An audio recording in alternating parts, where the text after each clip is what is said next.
Yeah. It's great when you think, Crocodile, there we go. Now we're thinking this through. Well, first of all, just arriving on the property, the experience starts. Okay, welcome everyone to the fifth episode of the five-part series. My guests today who are joining me in this conversation is Tim Steyn, and also very delighted to as well have with us this afternoon Robbie Leggat. Thank you for joining us. Thanks, Rob. So Tim, although we're clearly not at Ivory Lodge, so the venue which you've arranged very generously and the Enthoven family have allowed us to be here this afternoon, as I mentioned, it is significant and emotional for me, but I would love you to kind of narrate and give insight into why it is so. So we're here at the stables today. This is one of Johannesburg's oldest and most iconic homes. It's up on the Westcliff Ridge, and back in the 1920s, Guy Aubrey Chalkley, your great-grandfather, bought it as a stable and actually had the vision to convert it from a stable into a residential home, which he brought his family into. I believe then one of the family developed TB, and they had to move from here down to White River, where they then began farming. And Guy Aubrey Chalkley then bought the farm Charleston. Kingston. As I understand. And that was the beginning of the property that now, holds Ivory Lodge and is the property that Lion Sands is on. Robbie, to you, your involvement, again, we've been working together for a number of years, and I know you know the family incredibly well. You're based down in Plettenberg Bay. You have your Bronzefield foundry there, and we have had the privilege of introducing some of your pieces into our guest experience across all of our properties. The benefit of having been together is we definitely get an understanding not only of each other, but we get an understanding of the location of where we are placing your artwork. Well, first of all, just arriving on the property, the experience starts.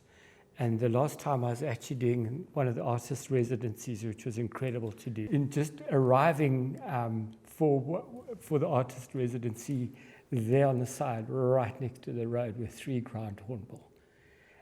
So you get to experience those creatures in the real, and then to get the commission to do them for Ivory.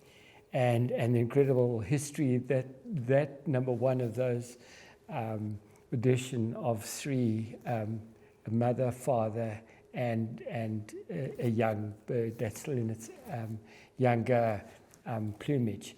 Now, Robbie, those ground hornbills were they were placed in the central area, and therefore they were impacted or damaged by the fire.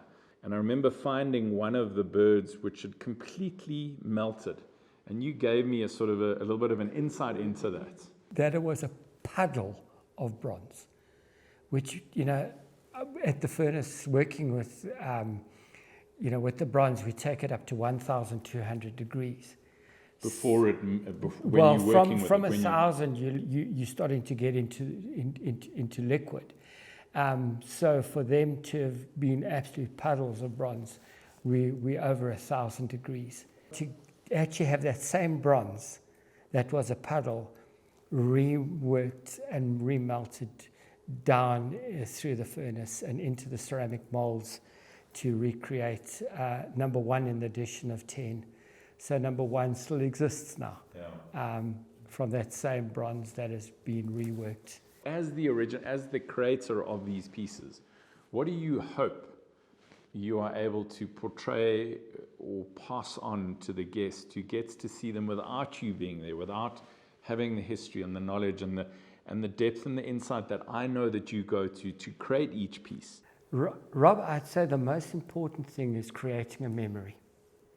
You go there, and you can look through your photographs and that, but you're actually creating a memory that is going to last you your lifetime. And for me, when the people look at the sculptures, they would think back to where, like as I did when I saw those birds as I was arriving on the property, and with them placed sensitively within the lodge experience, it's bringing that closeness, that you can come up and touch it and actually look at, because I really, that's where it's also getting the reference of being able to study these creatures, their little movements, their attitudes, they're just living their lives. And if you can give a snapshot of that, but Robbie, I mean, you spend, sorry to interrupt you, you spend a tremendous amount of time like watching your, yes, it's a very important part of, and there's, look, you can go through YouTube videos as well. You could get a lot of photographic reference, but there is nothing better than working on the actual thing in front of you. But I've seen, Robbie, I've seen you do that with your in the wax molding stage. That's where you will shift, adjust, doesn't feel right, keep doing it again until you feel you capture the right proportion, the right movement, the right weight of position of head, all of that, and then you lock it in. Yeah, it's always difficult to know when you're done. I don't know if you find that with your garden. When have I put enough in? More plants, less? But it is a case of just finding where it just settles. And also I try to get not a lot of high action. You know, sometimes the high action can be a bit unrestful. Okay. It's lovely to get just that, you know, these whether it's just that poise where he's just placing that fish in its bill. Or the cormorants always say with their wings open, they drip drying. And so it's just the quietness of them sitting, just drying themselves, and then to bring in the water element or the water dripping off their wings. Robbie, the bronzes that you're busy working on, which will be placed in Ivory Lodge, we've got a set of 3 ground hornbills, we've got a Goliath heron, and then a female bushbuck drinking from the water elements at Fish Eagle Residence. Well, yeah, Rob, the river is such a integral part of the site. And with that being said, the Goliath heron are always present in that environment. So fitting to have one of them at a water's edge. And a barbel as well is very much a common species to be found in the rivers there. Because the piece is the Goliath heron with a barbel. Catfish or barbel. Yeah, catfish or barbel. And with it's just caught literally freshly dripping caught. It's next meal, and from its whiskers is dripping water. Okay, so the Goliath heron. Talk to me about the bushbuck that you're also doing for us. So bushbuck, very much part of the environment there. So a great species to be working trees, on. They do indeed. So a female also just quiet. You know, it's not trying to be big and flashy. I'm the man with the biggest horns. You're going to see him and be impressed with him in the reel. She's just quietly there, getting the next generation on its way and safe. So the one with the lamb, I think is going to be lovely to just sensitively place them, just living their lives. Tim, landscaping in an indigenous environment like Lion Sands or Marataba I would imagine, requires a very different approach and a different set of skills. If we talk specifically to what we're wanting to achieve at Ivory Lodge, tell us in terms of what your sort of objective is in your landscaping creation at Ivory Lodge. I think one of the jobs of the designer is to try and distill what it is that creates this experience and bring that into the closer landscape, much like Robbie talked about, these birds and seeing them in nature and then having them, right next to you so that you can interact with them and see them up close. I think we try and do a bit of that. So try and bring this, the sort of the outside closer into the lodge. But I think on top of that, there's this opportunity at Ivory now. The fire was very tragic, and we lost 3 enormous trees in the sort of the central area. They were dated between 200 and 300 years old. And, the thing with those trees is that it truncated the architecture into this narrow strip through these trees, and then you arrived at the river.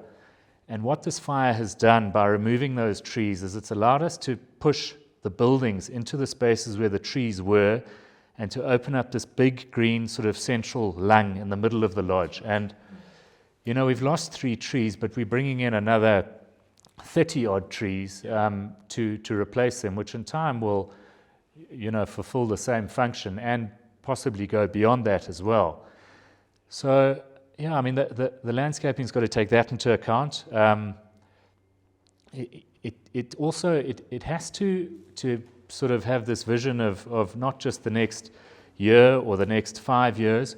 We've got to think about what this lodge is going to look like in 20 years, 50 years. And so, as a designer, we've kind of factored that into account as well.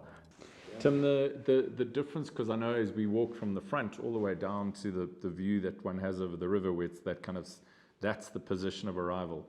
I know that you've got a different style of landscaping happening at the entrance, and then as you walk through, it changes as well, and it sort of becomes more organic or natural. What is the transition that you're wanting our guests to go through from arriving at this lodge and then transitioning through the different landscape areas, again linking to how this is all aligned to creating a certain emotion? So I think as a guest, you would have arrived possibly on the back of a Land Rover. I think 95% of the guests will. And you've come through this kind of quite intense bush experience. The roads are quite narrow, lots of trees right up on the road, and you would have seen a lot of animals coming in and be excited to see the lodge. And immediately you arrive in that sort of that entrance circle, and you have this sense of calm. And we've created a very, I want to say Zen-like, without sounding too contrived, a very Zen-like entrance area. It's just, it's 2 flat lawns and these flat sheets of water that sort of lure you into the lodge. There's a hand washing experience. Yeah, the hand washing ritual is happening right at that point, again, intentionally. Yeah. And then from there, that's a real threshold. You'll look down this boardwalk and just pick up at the end of it, and it's a long walk. It's about 40 odd meters, I think, and you'll pick up this glimpse of the river in the distance, which will pull you through. And then the boardwalks themselves and the sheets of water, these water features that move through the lodge, are very intentionally flat and calm, and we've got these pockets of green in amongst that where I'll do some gentle mounding, and it's almost like a 2D landscape there. We've got the forest canopy, and then we've got a lower landscape of grasses, and the idea is obviously we don't want to block too much of the view of this magnificent bush that's all around there, so you'll be able to look through over water into selected views that we've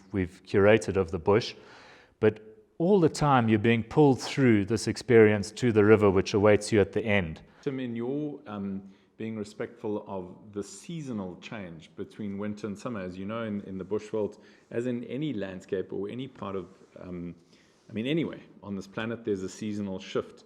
And I know, again, with that underlying respect of not wanting to be something that you aren't at a certain time in the year, tell us how the trees that you've selected, the shrubs that you've selected, the design that you've created so that it's harmonious with the seasonal change that happens in that area. If you were to walk through the lodge in spring, the paintbrush lilies would all be popping. The nymphea, the water lilies, and all the ponds would just be starting to emerge. And the grasses, the grasses are in the first sort of 5 to 10 years of this lodge's life, the grasses will be very dominant, and they will all start sort of rebooting in spring. One of the disadvantages of a garden like this is that then all the animals will come in as well. So we'll have, which I know the guests are going to love, but the gardening team really doesn't. We are upgrading the fence, you'll be pleased to hear. Thank you. Yeah.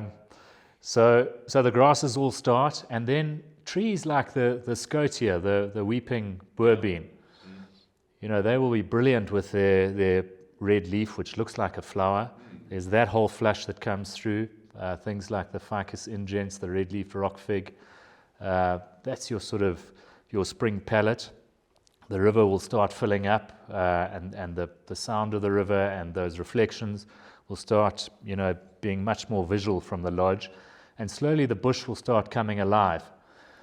And then in summer you get this intense sort of heat and humidity, and everything becomes green. It's just a sort of a sea of green everywhere, and the canopy will be really thick then, and you'll get this feeling that you're inside of a forest really, with this portal going through and this lovely view at the end of it.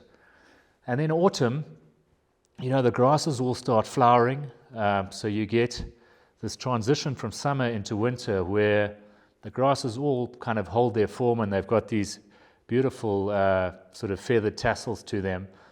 Some of the trees, like the bridelias, will be, transitioning into their autumn colors. You'll get lovely fiery reds and yellows. And then, in winter, obviously, the leaves will start dropping. Things like the Aponagite and the Waterblommetjie will start coming out in the water features. Those have got beautiful white flowers.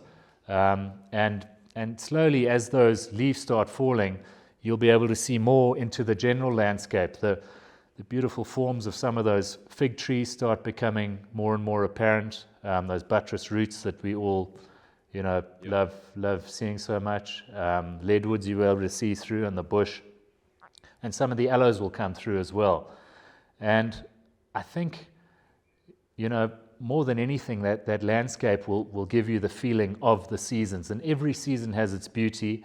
And there's, not only is there different game to see during the seasons, but the landscaping will speak to that as well. Cool. It's been great. Thank you. And it's a real privilege. Not only for us to sit in this incredible location, but also for me to sit with two masters of their profession. And Tim, it continues to be such an amazing journey, and seeing what you're able to create, well, only at the end for me, but to have such a high level of trust in you understanding what we are wanting to create for our guests, and for you to always consistently deliver on that. So it really is a privilege to have you as part of the team. And Robbie, your work is extraordinary. Tim and I really applauded your attention to capturing the spirits of the piece. And you really do that, whether it's the attention to detail on the feathers, or the movement, the weight, the angles, how they hold their head. I just think you said it. You hone your skills, and you are an absolute master at what you do. And it is a privilege and an honor to have you both involved in this project. So thank you for joining in this conversation. And I'm excited over the next two months as we open her up to our guests and the industry as a whole. Thank you. Thank you, Rob. Yeah, what a privilege to work on this project. Pleasure.